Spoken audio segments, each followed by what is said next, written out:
Bida ngayon ang mga katakam-takam na pagkaing may sangkap na sariwang strawberries sa Strawberry Festival 2015 ng La Trinidad, Benguet.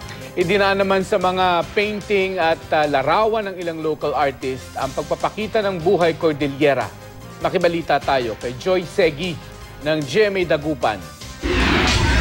Strawberry cupcakes, strawberry kotsinta, strawberry crema de fruta at strawberry wine. Ilan lang yan sa mga pagkain tampok sa itinayong Strawberry Lane sa harap ng munisipyo ng La Trinidad, Benguet. Patok na patok ito sa panlasa ng mga turista dahil fresh strawberry ang pangunahing sangkap ng mga naturang produkto.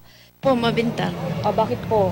Kasi masarap siya, tsaka talagang lasa mo yung strawberry. Parang masarap eh.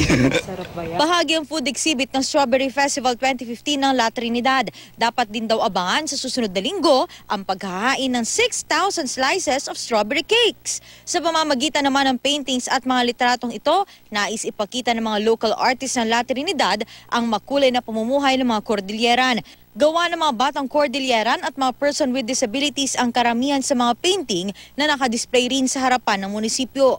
Aside from being the strawberry capital of the Philippines and the rose garden of the Philippines, is we want to have a general brand essence, which is a valley of colors for the whole La Trinidad and its people.